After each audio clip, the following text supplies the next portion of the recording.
Detective Rachel Monroe was not just another officer in the city's police department. She was a legend in her own right. People knew her name, respected her authority, and often whispered about how she could solve cases faster than anyone else on the force. Her confidence wasn't something she learned overnight. It had been built over years of hard work, late nights chasing leads, and countless arrests that made headlines. To Rachel, being a detective wasn't just a job. It was who she was. And at the heart of it all was her badge. That shiny piece of metal hanging from her belt wasn't just a tool of her trade. It was her shield. It protected her from criticism, doubt, and even consequences. She believed, truly and deeply, that as long as she wore that badge, nothing could touch her.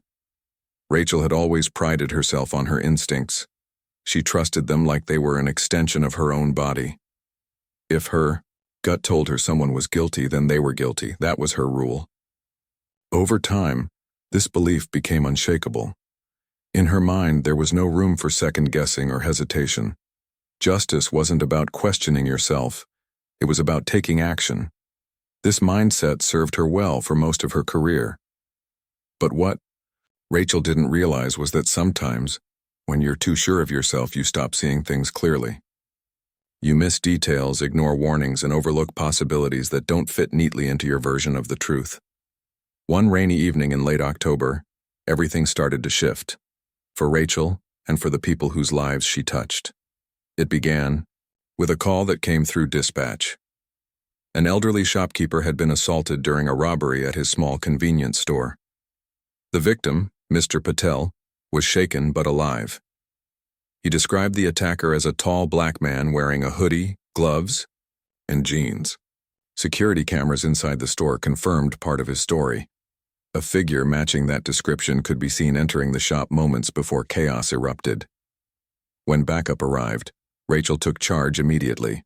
She scanned the scene, asked sharp questions, and directed her team with precision. Within hours, they had traced fingerprints found at the scene to Marcus Johnson, a 34-year-old local resident with no criminal record. When Rachel first heard the name Marcus Johnson, she didn't think much of it. To her, he was just another suspect in another case. What stood out to her, though, was how calm Marcus seemed when they brought him in for questioning. Most people would panic, argue, or try to explain themselves. Not Marcus. He sat quietly, in the interrogation room, hands folded on the table, eyes steady. His silence unnerved her. Why wasn't he fighting back? Why wasn't he denying the charges? To Rachel, his refusal to speak felt like an admission of guilt. After all, innocent people usually have plenty to say, don't they? But as the hours ticked by, tiny cracks began to form in Rachel's certainty. For starters, Marcus didn't match the usual profile of someone involved in violent crimes. He worked as a mechanic, paid his bills on time, and volunteered at a youth center on weekends. Neighbors described him as kind and helpful, the kind of guy who would fix your car for free if you were short on cash. None of this added up in Rachel's head. If Marcus was capable of attacking an old man, why hadn't anyone seen warning signs before? Why did he surrender so easily when officers arrived at his apartment? And why, despite her best efforts, couldn't she shake the feeling that something about this case didn't sit right? Rachel tried to push these thoughts aside. She reminded herself that feelings weren't facts. The evidence pointed to Marcus. He was caught on camera near the scene, his prints were on a broken display case, and multiple witnesses placed him at the shop around the time of the attack. What more did she need? Still, the nagging doubts lingered, whispering in the back of her mind like a ghost she couldn't ignore. As the days passed, Rachel threw herself into preparing the case against Marcus. She reviewed every detail, double-checked every lead, and rehearsed her testimony until she could recite it in her sleep. She told herself that she was doing her job, serving justice, protecting the community. But deep down, she couldn't escape the growing unease that maybe, just maybe, she was missing something important. Maybe this case wasn't as straightforward as it appeared. Maybe her instincts, which she had relied on so heavily throughout her career, weren't as infallible as she thought.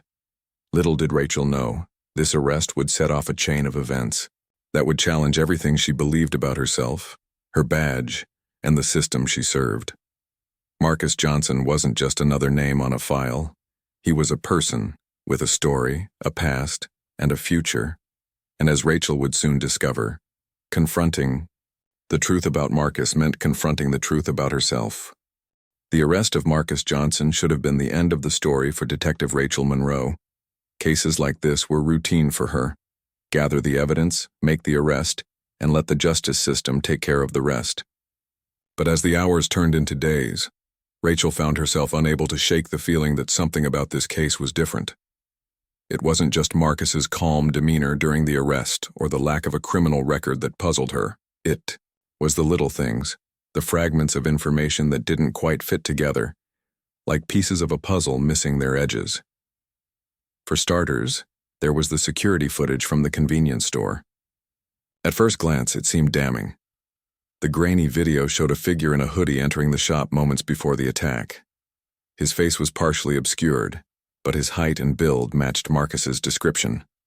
Yet, when Rachel replayed the footage multiple times, she noticed something odd. The suspect moved with a certain stiffness, almost as if he was deliberately trying not to draw attention to himself. That wasn't how criminals usually behaved. Most attackers acted quickly, violently, without concern for subtlety. This man, whoever he was, seemed cautious, almost hesitant. Was that really Marcus? Then there were the fingerprints. They had been found on a shattered display case near the cash register, and they belonged to Marcus. Rachel initially saw this as concrete proof of his involvement, but upon closer inspection, she realized the prints were smudged, incomplete. It was possible they had been left there days earlier, perhaps when Marcus visited the store to buy snacks or drinks. She remembered hearing from Mr. Patel, the shopkeeper, that Marcus occasionally stopped by after work to grab a soda. Could those prints have been planted, or had they simply been misinterpreted? Rachel wasn't sure, but the thought lingered in her mind like an unanswered question. What troubled her most, however, was Marcus's silence. During the interrogation, he refused to answer any questions beyond confirming his identity. He didn't deny the charges, offer an alibi, or even express outrage at being accused. Instead, he sat quietly, his expression unreadable. To Rachel, this behavior felt suspicious. Innocent people typically defended themselves, argued their case, or begged for understanding. Marcus did none of those things. His stoic demeanor made her uneasy, yet she couldn't decide whether it was because he was guilty or because he knew something she didn't. As the investigation continued, Rachel began to notice other inconsistencies. For instance, the timeline of events didn't add up perfectly. According to Mr. Patel, the attack occurred shortly after 8:00 p.m. Witnesses claimed to have seen Marcus leaving the area around that time. However, phone records showed that Marcus had received a call from his sister at 7:55 p.m., a call that lasted nearly 10 minutes. If Marcus had been talking on the phone until 8:05 p.m., how could he have committed the crime and fled the scene by the time witnesses spotted him? Rachel wrestled with these contradictions, trying to piece them together into a coherent narrative. On one hand, the evidence against Marcus was compelling enough to justify the arrest. On the other hand, the gaps in the story gnawed at her confidence. She reminded herself that no case was ever perfect, that doubt was inevitable in the pursuit of justice. Still, the doubts kept creeping in, whispering questions she couldn't ignore. What if Marcus wasn't the man they were looking for? What if she had arrested the wrong person? Her colleagues noticed the change in her demeanor. Normally, Rachel was decisive, assertive, and unflappable. Now she seemed distracted, second-guessing herself at every turn.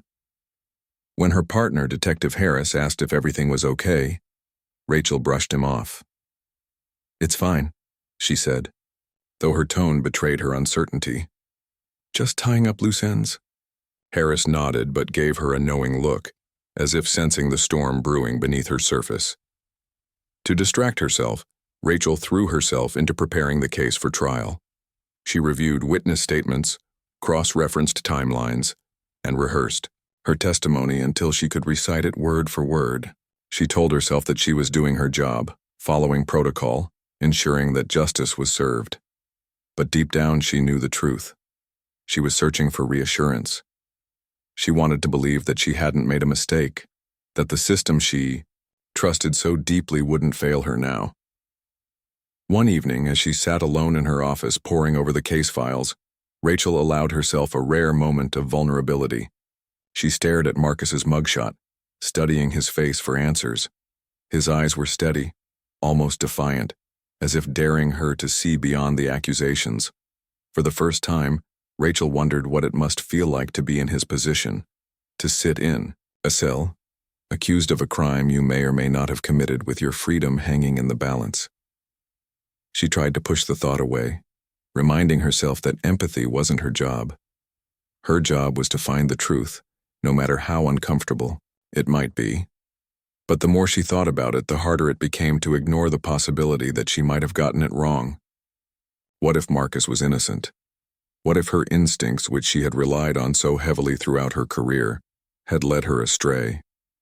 These questions haunted her, keeping her awake at night and clouding her focus during the day. For the first time in her life, Rachel felt unsure of herself, and it terrified her. Despite her growing unease, Rachel pressed forward. She submitted the case to the district attorney's office, confident that the evidence would hold up in court. After all, she reasoned, it wasn't her responsibility to prove innocence. It was the defense's job to disprove guilt. Yet, as she watched Marcus being led away in handcuffs, she couldn't help but wonder if she was sending an innocent man to trial. The weight of that thought settled heavily on her shoulders, a burden she wasn't sure she could carry. Unbeknownst to Rachel, the wheels of fate were already turning. Across town, Marcus's family had hired Elijah Carter, a renowned civil rights attorney known for taking on cases involving racial injustice. Elijah was sharp, relentless, and determined to expose the flaws in the prosecution's case. When he agreed to represent Marcus, Rachel scoffed, dismissing him as another flashy lawyer trying to make headlines. But Elijah was different. He approached the case not just as a legal battle, but as a moral crusade, vowing to uncover the truth, no matter where it led. For now, Rachel remained focused on the task at hand. She attended pre-trial hearings, answered questions from internal affairs, and prepared to testify in court. But beneath her professional exterior, she was beginning to crack. The doubts that had started as tiny whispers were now loud, insistent voices demanding to be heard. And as the trial date approached, Rachel knew that she would soon face the greatest challenge of her career, not just proving Marcus's guilt, but confronting the uncomfortable truths about herself and the system she served. Little did she know, the courtroom would become a battleground where her beliefs, biases, and blind spots would be laid bare for everyone to see. The trial wasn't just about Marcus, it was about Rachel too. And as the days ticked closer to the opening arguments, she couldn't shake the feeling that her world was about to change forever.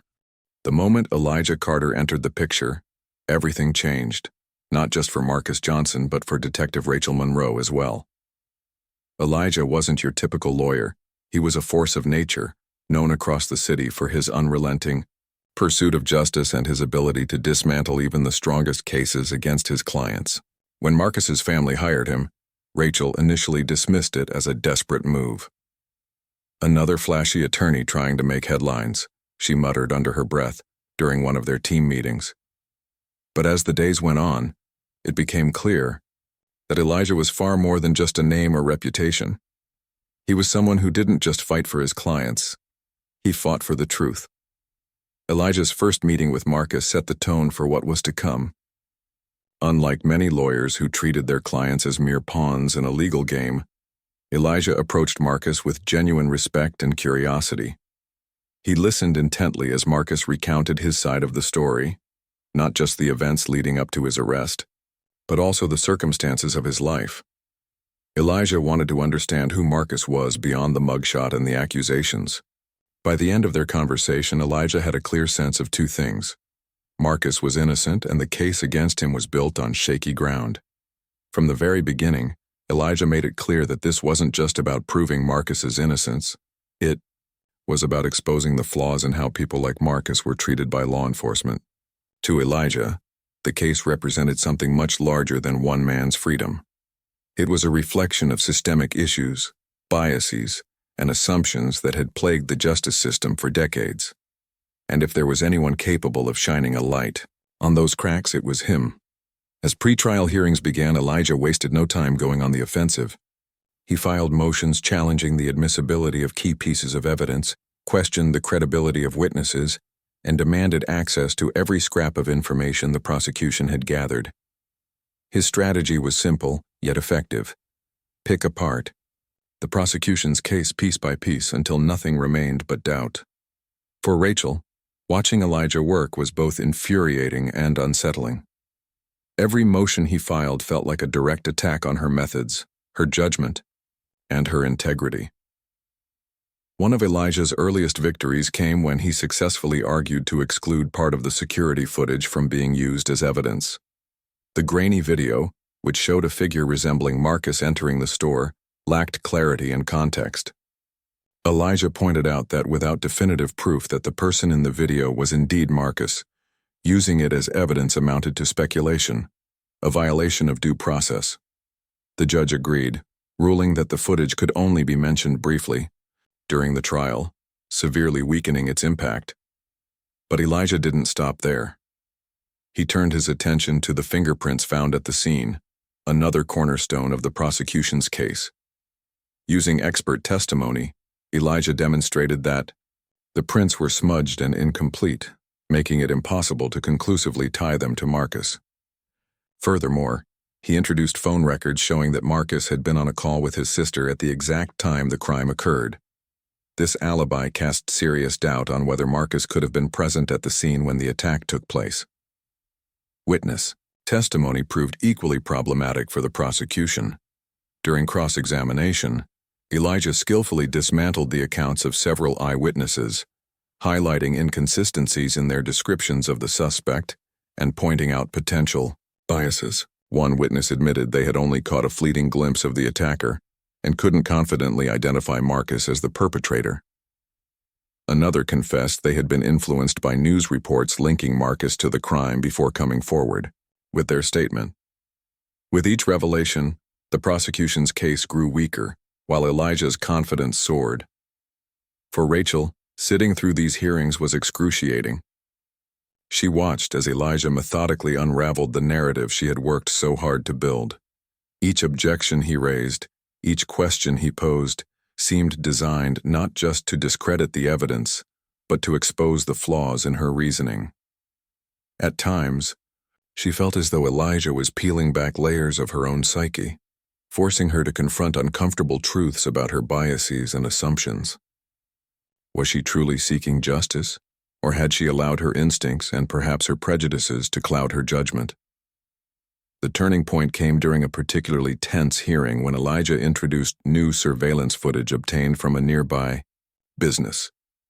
The video showed a different man fleeing the scene shortly after the attack, a man who bore little resemblance to Marcus. Though the quality of the footage was poor, it raised significant questions about the identity of the real attacker. Rachel stared at the screen, her heart sinking as she realized the implications. If this new evidence held up, it could completely exonerate Marcus and leave her looking incompetent, reckless, even negligent. What struck Rachel most about Elijah's approach was how calculated yet compassionate it was. He never resorted to theatrics or personal attacks. Instead, he relied on logic, facts, and an unwavering commitment to fairness. Even when questioning Rachel directly during one of the hearings, Elijah maintained a respectful tone, though his words cut deep. "Detective Monroe," he said calmly, "can you explain why you chose to arrest my client based on incomplete evidence? Did you consider alternative suspects, or did you allow preconceived notions to guide your investigation?" Rachel struggled to answer, her voice faltering as she tried to defend her decisions. She cited standard procedures, emphasized the importance of following leads, and reiterated her belief in Marcus's guilt. But beneath her polished responses, she knew Elijah had struck a nerve. His questions weren't just about the case, they were about her. They forced her to confront the possibility that her badge, once a symbol of authority and protection, might have blinded her to the truth. Outside the courtroom, the media frenzy surrounding the case reached fever pitch. Headlines portrayed Rachel as either a diligent officer doing her job or a symbol of institutional bias, depending on the outlet. Opinions were divided and public sentiment swung wildly between outrage and support. For Rachel, the scrutiny was overwhelming. She had always prided herself on staying above the fray, letting her work speak for itself. Now she found herself at the center of a national debate about policing, race, and accountability. Despite the mounting pressure, Rachel refused to back down. She doubled down on her preparation for the trial, reviewing every detail of the case, rehearsing her testimony, and consulting with colleagues to strengthen their arguments. Yet no matter how hard she tried, the doubts continued to creep in. What if Elijah was right? What if she had arrested the wrong man? These questions haunted her, gnawing at her confidence and leaving her feeling exposed in ways she never imagined. As the trial date approached, Rachel found herself increasingly isolated. Her usual bravado gave way to quiet introspection. She avoided social gatherings, stopped sharing updates with her team, and spent long hours alone in her office, staring at the case files. The weight of the situation pressed heavily on her shoulders, forcing her to grapple with the uncomfortable realization that justice wasn't as black and white as she had always believed. Sometimes the line between right and wrong blurred, and when it did, it revealed truths that were difficult to face. Meanwhile, Elijah remained steadfast in his mission. He visited Marcus regularly, offering words of encouragement and reassurance. "We're going to get through this," he told him firmly. "Not just for you, but for everyone who deserves to see the system work the way it's supposed to." Marcus nodded, gratitude shining in his eyes. For the first time since his arrest, he allowed himself to hope. Back in her office, Rachel stared at the clock, counting down the hours until the trial began. She knew the stakes were high, not just for Marcus, but for her as well. If Elijah succeeded in proving Marcus's innocence, it wouldn't just mean an acquittal. It would mean admitting that she had been wrong, that her instincts had failed her, that the badge she wore so proudly might not be enough to shield her from the consequences of her actions. As the seconds ticked by, Rachel braced herself for the battle ahead, knowing full well that whatever happened next, nothing would ever be the same again. The courtroom was packed on the first day of the trial. Reporters jostled for seats in the gallery, their cameras clicking and flashbulbs popping as Detective Rachel Monroe took her place at the prosecution's table. Across the aisle sat Marcus Johnson, flanked by his attorney, Elijah Carter. The atmosphere was electric, charged with tension and anticipation. For Rachel, this was more than just another case. It felt like a reckoning. Every eye in the room seemed to be watching her, waiting to see if she would rise to the occasion or crumble under the pressure. The opening statement set the tone for what promised to be a grueling legal battle. The prosecutor, a seasoned litigator, named Sarah Klein, painted Marcus as a cold and calculating criminal who had callously attacked an elderly man for no reason other than greed. She emphasized the evidence tying him to the scene, the security footage, the fingerprints, and the eyewitness accounts. "Ladies and gentlemen of the jury," she concluded, "the facts speak for themselves. Justice demands that we hold this man accountable for his actions." When it was Elijah's turn to address the court, he rose slowly, his presence commanding yet calm. He began by acknowledging the gravity of the situation, speaking directly to the jurors in a voice that was measured but powerful. "This case isn't just about one man's innocence or guilt," he said. "It's about truth. It's about fairness. And it's about whether we, as a society, are willing to look beyond assumptions and biases to uncover what really happened." With those words, Elijah planted the seeds of doubt in the minds of the jurors, framing the trial not as a straightforward prosecution, but as a test of the justice system itself. As the trial progressed, the prosecution called its witnesses, including Mr. Patel, the shopkeeper who had been assaulted. Though frail and visibly shaken, Mr. Patel recounted the events of that fateful night with clarity. He described the attacker as a tall black man wearing a hoodie and gloves, details that aligned with Marcus's appearance. When asked if he could identify the perpetrator, Mr. Patel hesitated before nodding toward Marcus. "Yes," he said softly. "That's him."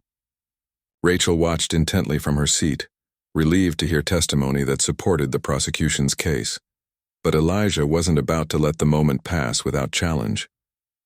During cross-examination, he approached Mr. Patel with empathy, asking gentle questions that revealed cracks in his identification. "Mr. Patel, you mentioned earlier that the lighting in your store was dim, correct?" Elijah asked. Mr. Patel nodded, and the attacker was wearing a hoodie that partially covered his face. Another nod. "So would it be fair to say that your view of the attacker was limited?" "Yes," Mr. Patterson admitted reluctantly, "but I remember his height and build." "And how many customers come into your store each week who match that description?" Elijah pressed. Mr. Patel hesitated, unable to provide a definitive answer. By the time Elijah finished questioning him, the certainty of Mr. Patel's identification had been significantly weakened.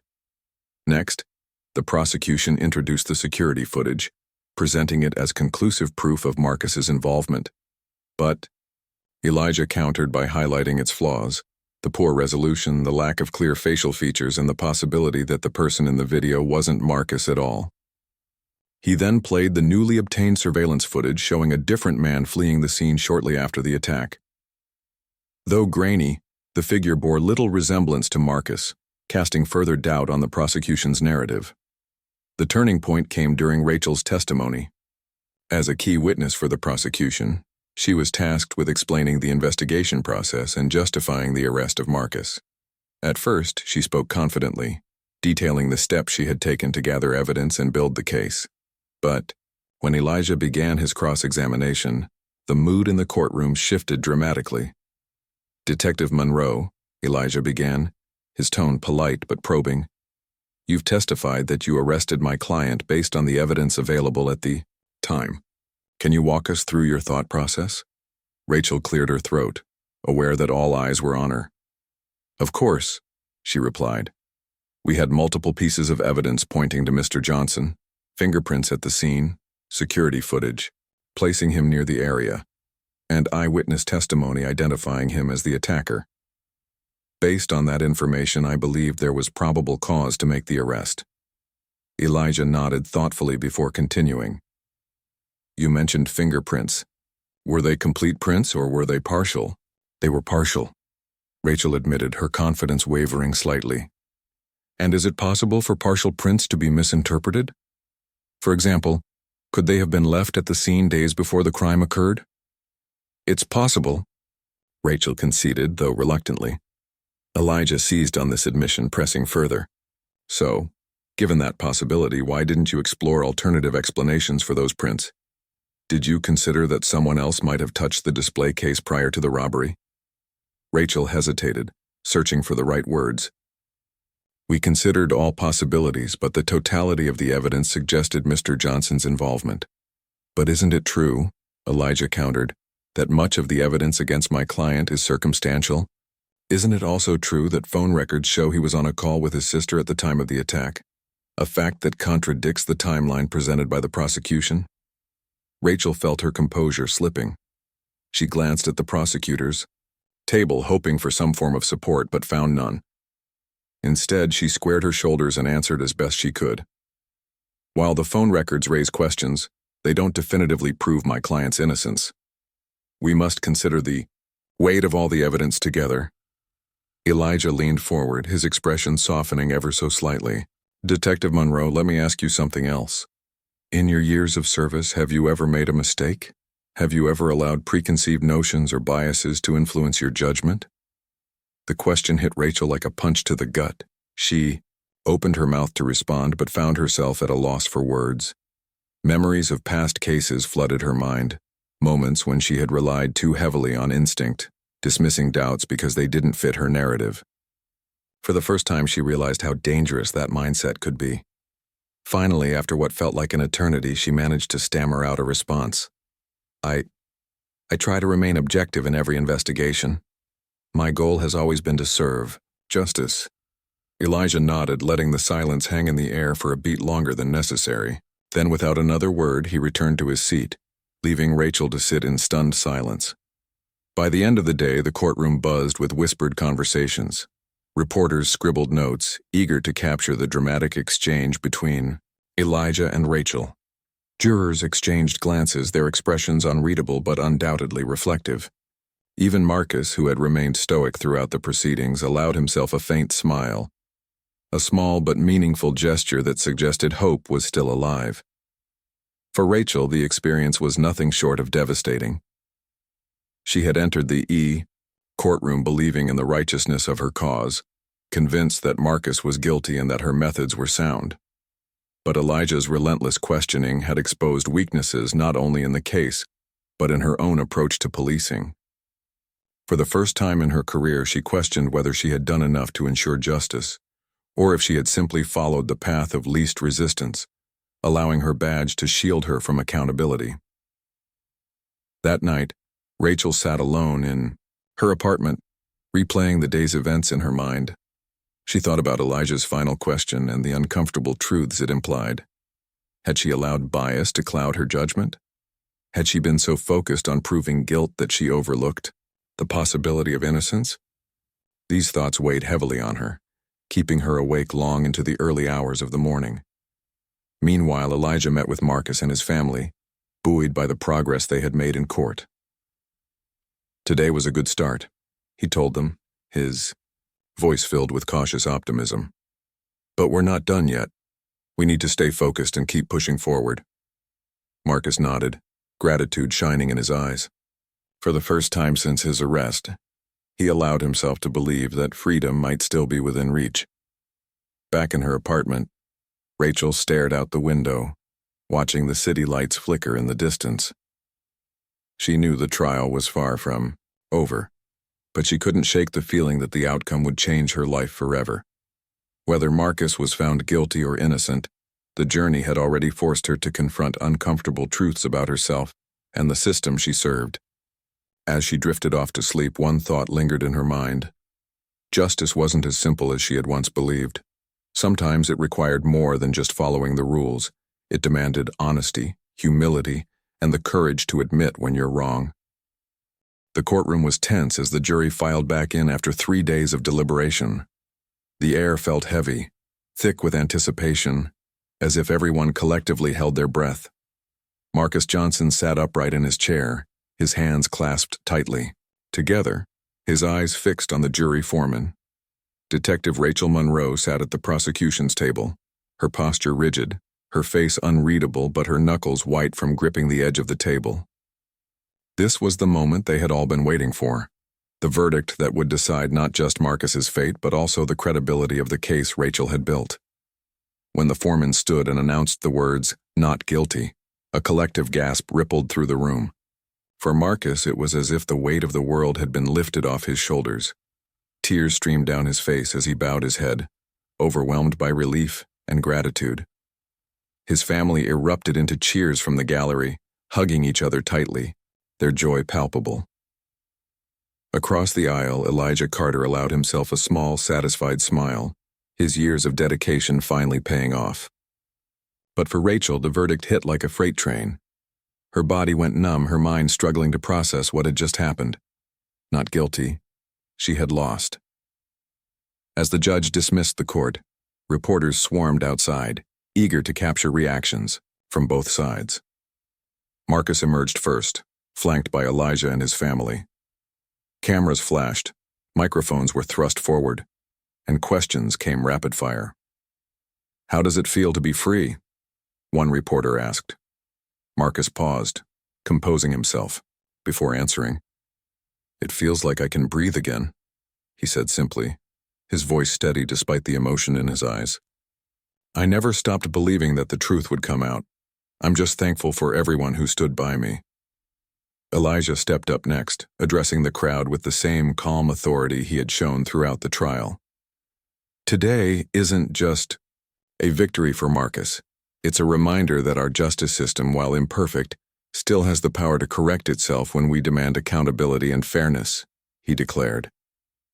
The crowd erupted in applause, some chanting Marcus's name, others holding signs that read "Justice Prevails." It was a scene of celebration, vindication, and hope. Inside the courthouse, however, Rachel remained seated long after the room had emptied. The echoes of the verdict replayed in her mind over and over again. Not guilty. Those two words felt like a judgment not just on the case, but on her entire career. How could she have been so wrong? Had she let her biases blind her? The doubts that had nagged at her during the trial now screamed louder than ever, drowning out any attempt to rationalize or justify her actions. Slowly, she gathered her papers and left the courtroom, avoiding eye contact with anyone she passed.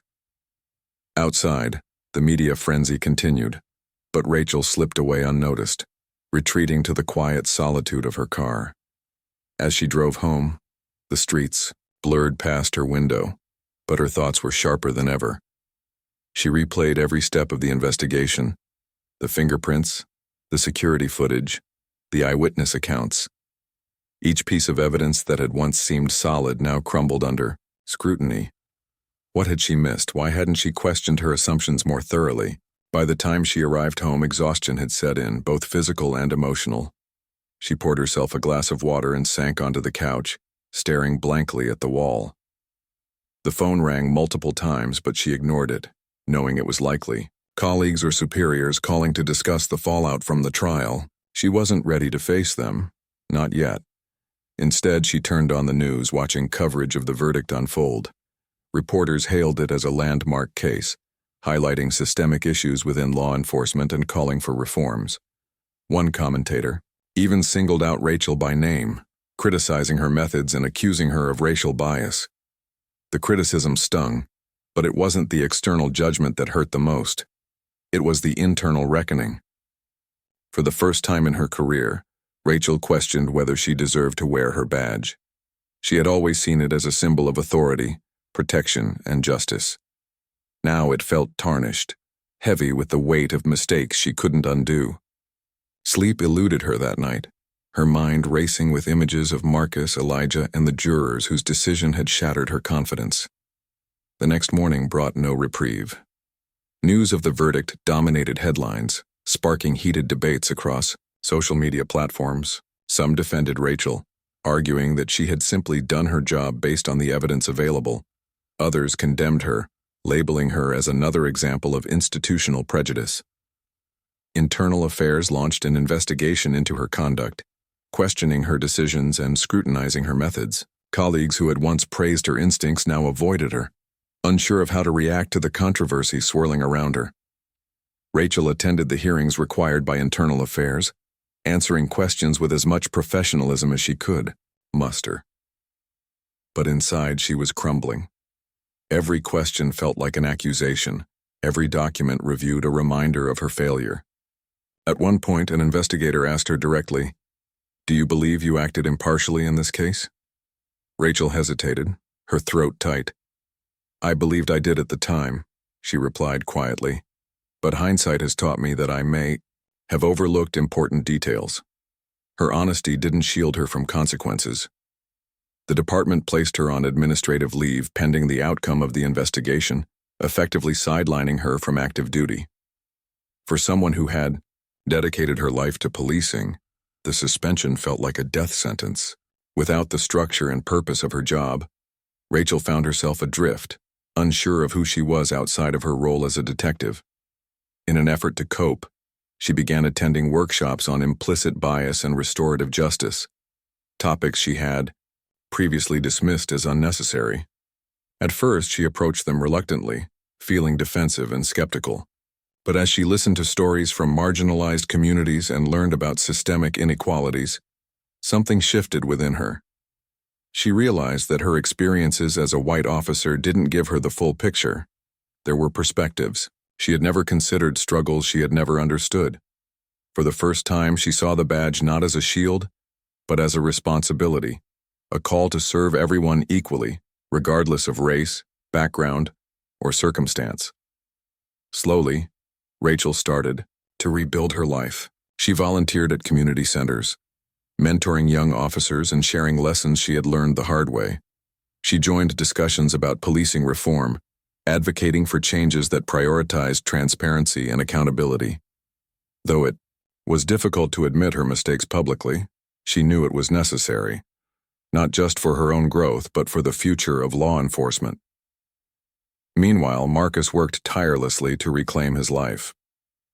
He returned to his job as a mechanic, throwing himself into his work with renewed determination. Friends and neighbors welcomed him back warmly, offering support and encouragement. Despite the hardships he had endured, Marcus refused to let bitterness take root. Instead, he focused on moving forward, cherishing the moments he had missed during his time in custody. One evening, Rachel received an invitation to speak at a public forum on policing reform.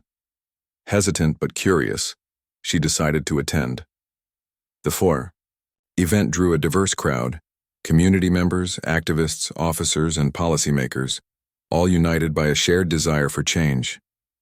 As Rachel listened to speeches and panel discussions, she noticed Marcus sitting in the audience. Their eyes met briefly, and though neither smiled nor nodded, the acknowledgement between them was undeniable. They were connected now, forever intertwined, by the events that had unfolded. When it was Rachel's turn to speak, she took a deep breath and stepped up to the microphone. Her voice trembled at first, but as she spoke, it grew stronger. "I've spent my career believing I was serving justice," she began. "But recently I've come to realize that justice isn't just about finding guilt, it's about seeking truth. And sometimes the truth requires us to confront uncomfortable realities about ourselves and the systems we operate within." The room fell silent as Rachel continued, sharing her journey of self-reflection and growth. By the end of her speech, there was a standing ovation, not because she had all the answers, but because she had the courage to admit she didn't. For Rachel, it was a turning point. She wasn't the same person who had walked into that courtroom months earlier, certain of her infallibility. She was humbler, wiser, and more committed than ever to doing better. As the forum concluded, Marcus lingered near the exit, watching as Rachel mingled with attendees. Though they never exchanged words, their presence in the same space symbolized a fragile but hopeful bridge, one built on accountability, understanding, and the possibility of redemption. For both of them, the road ahead wouldn't be easy. But as they walked away from the event, each carrying the lessons of the past, they knew they were moving toward a brighter future, for themselves and for the world around them. The months following the trial were transformative for both Rachel Monroe and Marcus Johnson, though in vastly different ways. For Rachel, life had become a series of small, deliberate steps toward redemption, a journey that tested her patience, resilience, and willingness to confront uncomfortable truths. She no longer wore her badge with pride. Instead, it felt like a constant reminder of the mistakes she had made and the lessons she was still learning. But even without the structure of active duty, Rachel found herself drawn to opportunities where she could make amends, not just for what she had done to Marcus, but for the broader role she had played in perpetuating systemic inequities. Rachel threw herself into volunteering at community centers, working closely with organizations focused on bridging the gap between law enforcement and marginalized communities. At first, it was awkward. She often felt like an outsider, unsure of how to connect with people who viewed her with suspicion or hostility. But over time, she learned to listen more than she spoke, absorbing stories of hardship, mistrust, and resilience. One particularly impactful moment came during a youth mentorship program, where she met a teenager named Jamal. Jamal's father had been wrongfully arrested years earlier, leaving deep scars on their family. Hearing his story reminded Rachel of Marcus, and of the ripple effects that one misstep in policing could create. Through these interactions, Rachel began to see her role differently. Her badge wasn't just a symbol of authority, it was a tool for building trust, fostering dialogue, and protecting those who needed it most. She started advocating for reforms within the department, pushing for better training on implicit bias, de-escalation techniques, and community engagement. Though progress was slow and resistance was strong, Rachel refused to give up. She knew change wouldn't happen overnight, but every conversation, every policy tweak, brought them one step closer to a fairer system. For Marcus, freedom tasted bittersweet. On one hand, he was grateful to be back home, reunited with his loved ones and able to pursue his passions again. He returned to work as a mechanic, pouring his energy into fixing cars while also mentoring young apprentices at the shop.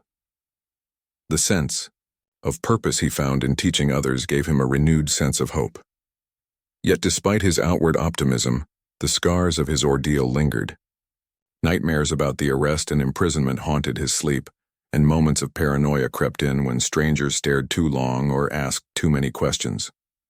To cope, Marcus leaned heavily on his support system, his family, friends, and Elijah Carter, who remained a steadfast ally long after the trial ended.